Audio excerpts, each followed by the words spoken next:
Following is a class on the Nectar of Devotion, given by His Divine Grace, A.C. Bhaktivedanta Swami Prabhupada, recorded on January 7th, 1973, in Bombay, India.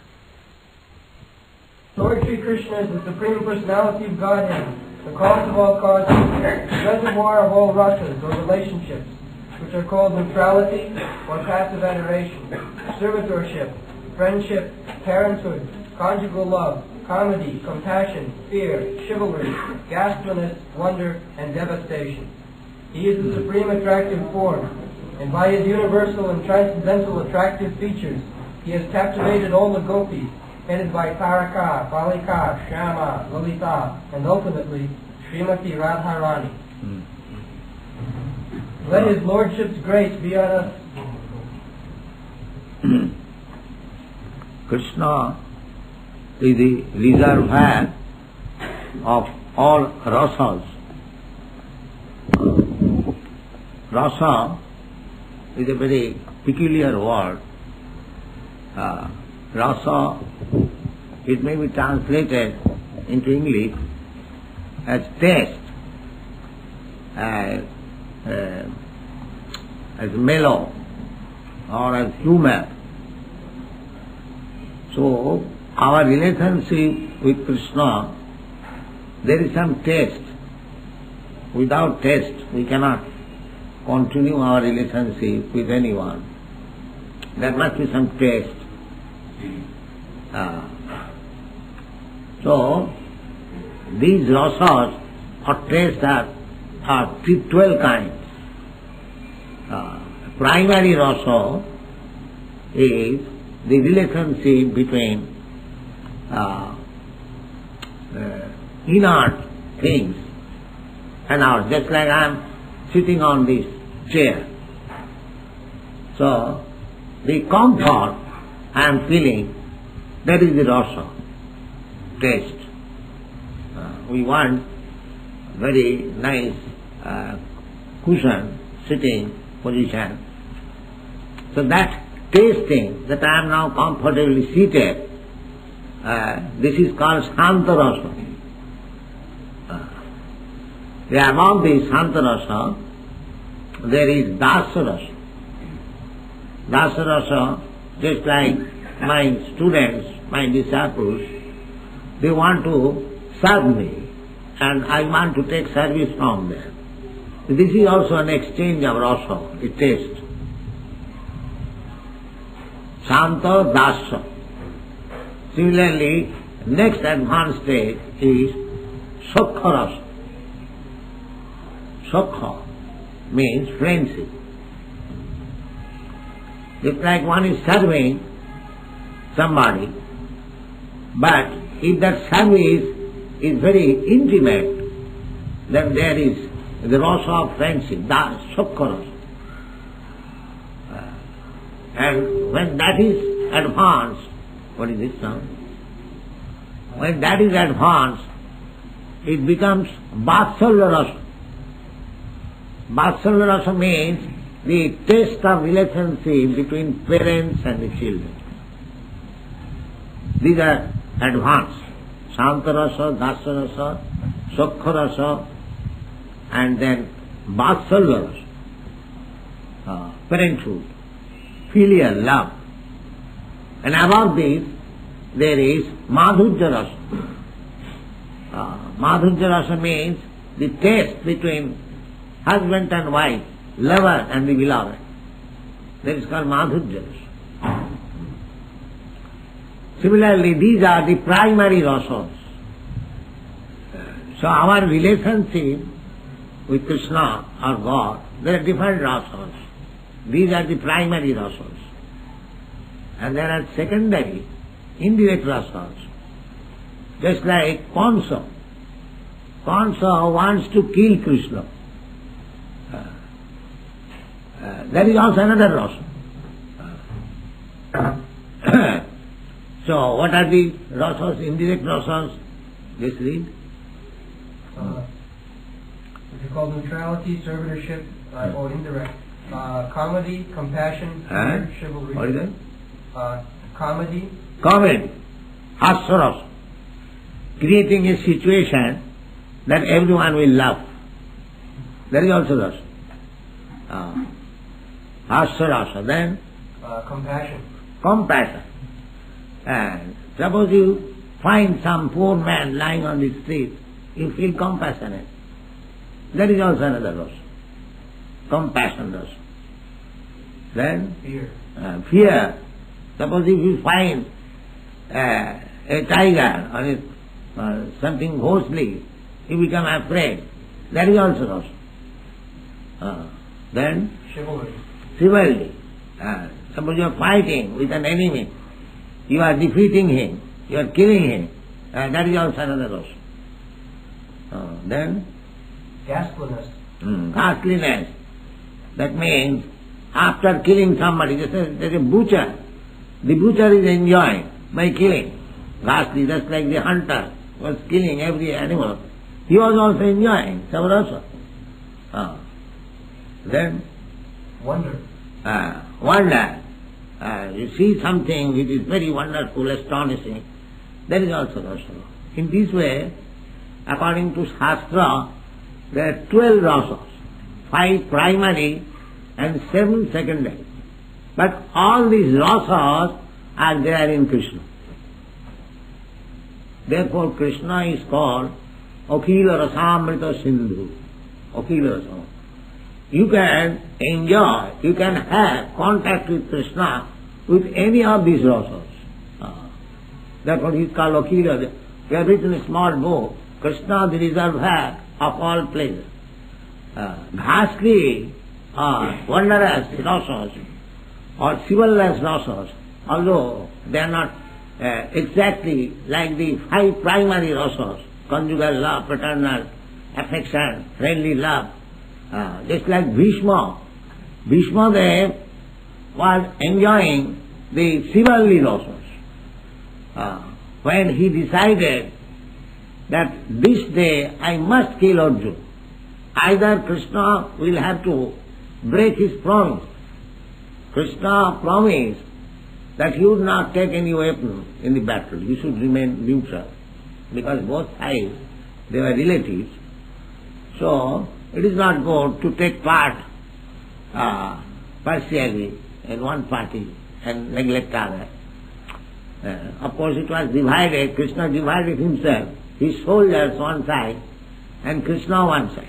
He said, Duryodhana and Arjuna, that I shall remain neutral, but I am dividing my strength in this way. One side I am and one side my soldiers. So Duryodhana thought, well, what shall I do with Krishna? Better take his soldiers. So he took the soldiers in the battlefield of Kurukshetra. And Arjuna said that I want you. Just like the same thing happened in general politics also. When Gandhi started the movement, non-cooperation movement, so he selected some very big men of India, big lawyers, like C.R. Das, Motilal Nehru. So C.R. Das at that time, about 50 years ago, he was earning about 50,000 rupees per month by legal practice. He said that, Gandhiji, you take all my money, but let me practice. Don't ask me to boycott the British court, but that was on the program. So Gandhiji said, no, I don't want your money, I want you. And actually, that was very effective. So similarly, Arjuna also decided that I don't want your soldiers, I want you. So these are different rasas. So the fact is, the idea is that you can make your relationship with Krishna with any kinds of rasa. Because beyond these 12 rasas, there is no other rasa. These 12 rasas is complete. 5 primary and 7 secondary, direct and indirect. Therefore, our Goswami's instruction is that you establish your relationship with Krishna. Jena tena prakarena mana Krishne niveshaya. Somehow or other, you establish, you fix up your mind in Krishna. Especially Kamsa, he fixed up his mind on Krishna. How to kill him. He was always thinking. He was also Krishna conscious. But he was thinking, as soon as Krishna will take birth, I shall immediately kill him. And he must answer whether he is born, whether he is born, whether he is born. So, when his sister Devaki was pregnant, he was thinking of the pregnant Krishna within the womb. When he will take birth, when he will take birth, when he will take birth. That was also Krishna consciousness. But that kind of Krishna consciousness is not bhakti.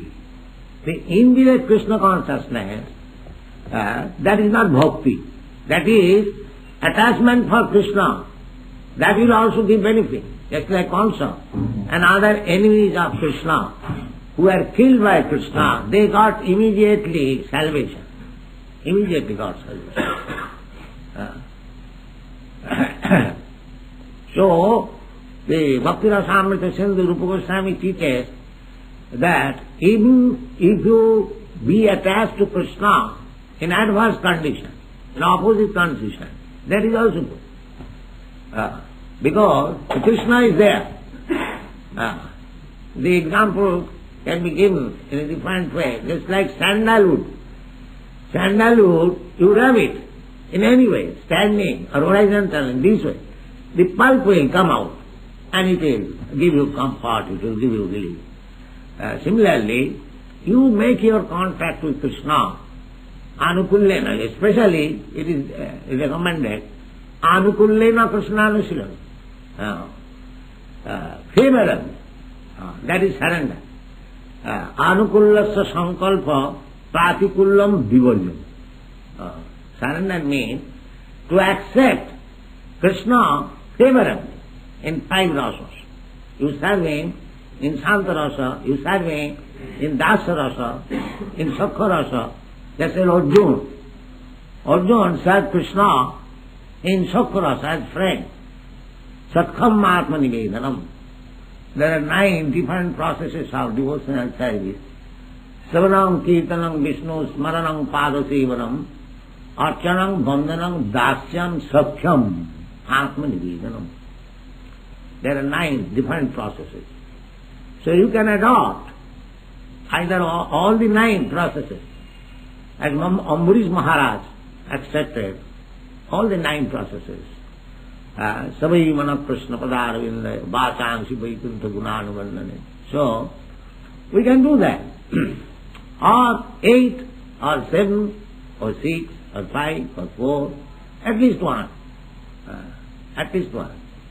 Somewhere other become connected with Krishna. Just like Sri Vishnu Savane Parikshit. Parikshit Maharaj, he simply listened about Krishna, that's all. At the last stage of his life, he was given 7 days life, that after 7 days he will die. So he took the full opportunity of 7 days and he simply listened to Parikshit Maharaj, that's all. To Sukadeva Goswami. Sri Vishnu Savane Parikshit Abhavad Vaiyasaki Kirtane. And Sukadeva Goswami, he simply narrated about Krishna, Srimad Bhagavad. Srimad Bhagavatam is Krishna Katha. Chaitanya Mahaprabhu's mission is Jare dakho tare kaho Krishna upadesh. This is the mission. Amar agnay guru hoiya taro ei desh. Jare dakho tare kaho Krishna upadesh.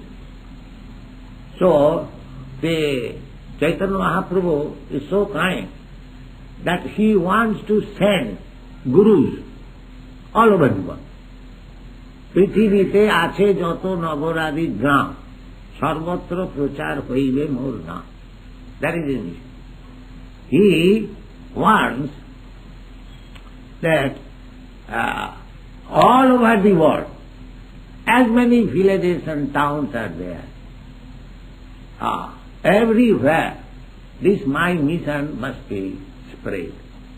And we do it. That is also, he gave instruction. Bharat bhumite manusya janma haila ja. Janma sarthak kori karo paropakha. This is India's mission. India's mission is that janma sarthak kori. Just make your life successful and spread the knowledge all over the world. This is India's mission. India's mission is not to imitate technology and work like ass day and night. This is not India's business. Indians are not meant for this purpose. Those who have taken birth in Bharatvarsha, they are not ordinary human beings. Naturally, they are Krishna conscious. Unnaturally, they are being forced to be otherwise. Therefore, it is misadjustment. It is not taking place. Even in this age, if this is a city, big city, as soon as there is some religious meeting, thousands and lakhs of people gather. Why? They are meant for this purpose. Artificially, they are being withdrawn. Don't think of Krishna, don't think of religion. Most artificial. Therefore there is fight. There is always fight. Now Andhra is fighting, Telangana is fighting, this. No peace. India is such a peaceful land. Here we are killing cows, we are killing animals, we are fighting, we are doing so many sinful activities. Artificial. This is not our business. Our business is different. As Chaitanya Mahaprabhu says, Bharat bhumite manusya janma haila ja. Janma sarthaka. Here you have got the advantages to fulfill the mission of life. Janma sarthak kori. Here is Bhagavad Gita, here is Vedas, here is Srimad Bhagavatam, here is Krishna, here is Lord Ramchandra, here is Vasudev. And we are going to learn technology. How much degraded we have become, just consider. Our mission should be, first of all, we must assimilate all the knowledge given by all the great saintly persons, Krishna and others, and distribute this knowledge all over the world. And the whole world is also expecting like that. Therefore, as soon as the so-called rascal Swami goes there, they immediately gather. Here is one Swami from India. We may get something. But if they are cheating, they are cheating and taking money and having illicit sex and enjoying and coming back. Therefore they could not do anything. But the whole world is waiting for India's culture, India's bhakti, India's spiritual knowledge. Just see the example. Why they have left their father's property, their opulence of country, and they are after me, I am a poor man. Only this reason, that they are hankering. And we have got the commodity to deliver to them. This business will be done from India's floor. If we want to imitate them, then we will create another havoc. That we are doing so. Now we have made secular state, killing state. One cow was attempted to be killed. Maharaj Parikshit immediately took his sword. Who are you? You are killing cow in my kingdom. And there are 10,000 or 40,000 cows are being killed. And you want to become happy by clan making? Simply rascal now. India you cannot do it. India's business is different. That you have forgotten. We are simply trying. There is Bengali nice song. Apon dhan bilaye diye bhikkha mage porer kache. We have thrown away our own culture and yet begging from others, give me, sir, this, give me, sir, this, give me, sir. Most abominable condition. Just try to understand. India, this is the order of Krishna, Gaur Krishna. Krishna's also order. Anyone who is preaching this Bhagavad Gita, Nasatasmat Manusheshu Kaschit Me Priyachittam. Nobody is dearer than him to me. So this Bhagavad Gita should be taken as it is. One should assimilate the Indian people. Those who are, as Chaitanya Mahaprabhu says, Bharad Bhumite Manusya Janma Hairaja. Those who are actually human beings, not cats and dogs. For them, this is the duty. The duty is to assimilate. What is our asset? Our asset is spiritual asset. And we are giving up. Bhagavad Gita is not allowed to be instructed in the schools and colleges. How much degraded we are. And we are becoming very proud of our advancement of civilization and material assets. This is simply Maya Apurita Jnana. These are described as Maya Apurita Jnana. There is school, college, not only in India, everywhere, all over the world. Actually there is no jnana, knowledge. They are all fools and rascals.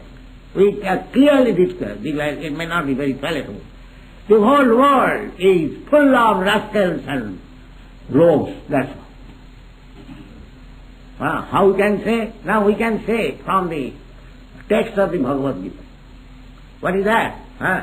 Namanam prabhadanti mura duskitina naranhava maya apurita jnana asuri bhava. Naman prabhadanti. As soon as we see a person who is not a surrendered soul to Krishna or God, then what he is? He is duskritino, full of sinful activities. Anyone who does not surrender to God or Krishna, he is what he is, he must be either of these groups.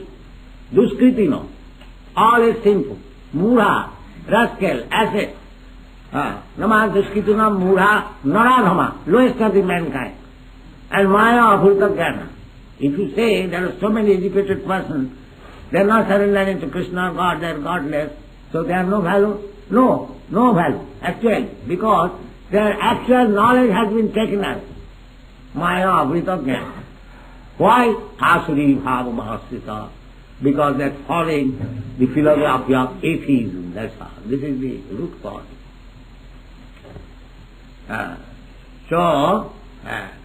Bhakti Rasamrita Sindhu, this nectar of devotion, is giving us the hint that after all you want to enjoy life.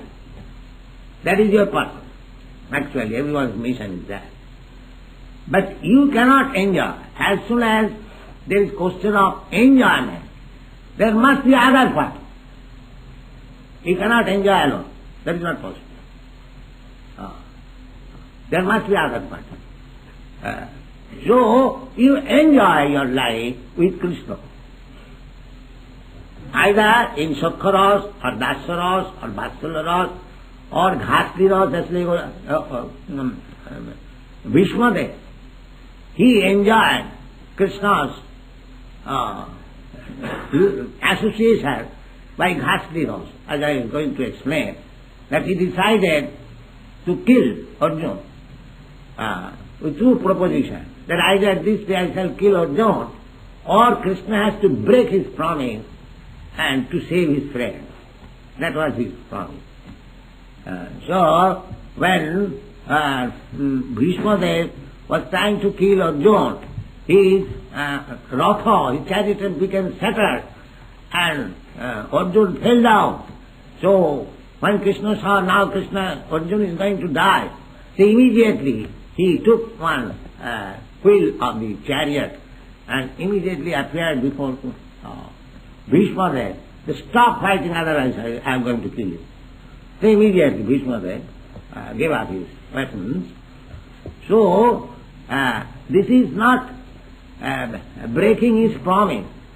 But this is another rasa that Krishna wanted to show Bhishma that you wanted to break my promise, now see I have broken my promise. Are you alright? He wanted to please his devotee, that's all. Otherwise, Krishna could kill many millions of Bhishma standing there only. But he came before him that you wanted to break my promise. Now you see, I have broken my promise, but I am not taking this wheel I have taken. Please stop. So immediately he gave up his weapon. But when Bhishma was piercing the body of Krishna with arrows, he was coming. He did not spare even Krishna, his charioteer. He pierced the body of Arjuna as well as Krishna. And there was bleeding. So Bhishma, at the last stage of his life in Sarasajya, he was thinking of Krishna, how he was coming forward before Krishna in bleeding condition. This is ghastly also. This is ghastly also. We want to see Krishna dancing, or we want to offer Krishna flower. This is also one rasa. But Bhishma was also seeing Krishna in another rasa.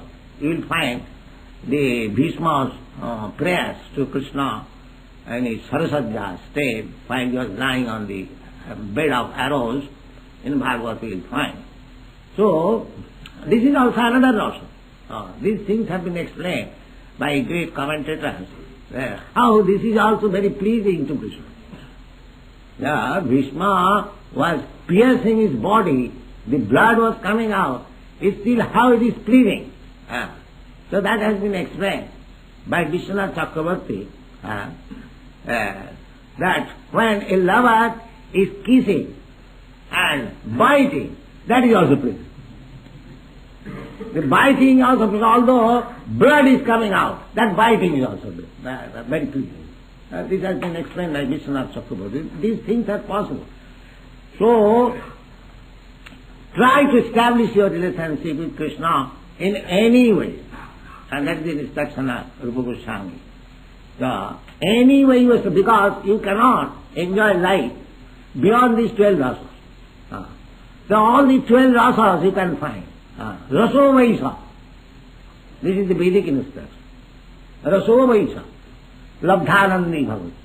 So you just contact the Supreme Personality of Godhead. In exchange of any kind of rasa, you will feel pleasure. That is all. You want pleasure. You want pleasure. The whole life, everyone is working so hard. Why? He wants some pleasure of life. But that pleasure you cannot have like dogs and hogs. Don't try to take pleasure in the material world. That's it. Hog is also enjoying pleasure by eating stool. That kind of pleasure will not make happy. It may be happy for the particular body, but actually it is not happiness. If you want happiness, then you have to establish your relationship with Krishna by any of these rasas, then you will feel happy. That's what Bhagavad instructs. Nayang deha deho ajang loki kastan kaman arhati virbhujamri tapo dibbang putraka jena suddhita satta jasmad brahmanandam. This is the instruction, that don't try to get happiness like the dogs and hogs. That is not actual happiness. That is simply entangling. It's like, I am now human being due to my material rasas, because I want to enjoy material rasas. Because enjoyment means sense gratification. Indriyani pararahu, indriya paramana, manasastu paro buddhi. So, we are trying to enjoy life. First of all, gross enjoyment with these material senses. And subtle enjoyment with mind, intelligence. But you have to go, transcend. Rasovaisa. If you want real happiness, then, as it is stated in the Bhagavad Gita, Sukham atantikam jatta. Tat otindriya grahya. Otindriya. We have to purify this indriya, this senses. That is called tapasya, tapodibham. By tapasya, by taking little austerity, by tapasya, tapodibham putraka jina satta suddhe. At present our satta, this existence, this is not suddha, this is not pure. Therefore, we have to undergo the tribulation of material nature, janma, mrityu, jara, vyadhi. But we don't want this. Janma, mrityu, jara, vyadhi, dukkha, dosha, anudarsana. We don't want. Although we are trying to be happy, but we do not know how to become, free from the material contamination. Janma, mrityu, jara, vyadhi. They are trying to open hospitals. Just like one Sindhi gentleman, he has contributed about 5 or 7 crores of rupees to start a hospital here. That gentleman, some of his relatives came to see me. So I say that however magnificent hospital you may start, you cannot stop death. That is not possible. That is not possible. You may try in your own way. The whole struggle is how to mitigate our suffering condition. But the suffering condition is continuing. You may open nice hospitals, but you cannot stop that. That is not possible. You may invent nice medicine, up to date, scientific medicine, but you cannot stop the disease. They do not see this. You can invent so many contraceptive methods, still you cannot stop life, janma, birth control. There are so many medicines. But where is the stoppage of birth? The population is increasing. Neither you can stop death, neither you can stop birth, neither you can stop old age. There are so many rascal gods, and they are becoming old. Why they are becoming old? God never becomes old. It is stated in the Brahma Samhita, Advaita Achyuta Anadi Ananta Rupam Adam Puranam Navajogam. God is always just like a young boy. Why these rascal gods becoming older? So Janma, Mrityu, Jara, Vyadhi. Jara means old age, and Vyadhi means disease, birth, death. You cannot stop. So if you want real happiness, then you have to take the real method. That is Krishna consciousness movement. It is not a bluff. It is most scientific. Your aim of life is how to become happy. But you do not know how to become happy. You are under the illusion. You are thinking that this thing will give me happiness, that thing will give me happiness. No. And what is that happiness? Happiness, that is explained here in 12 rasas. So you accept these 12 rasas in exchange of your affairs with Krishna, then you will be happy.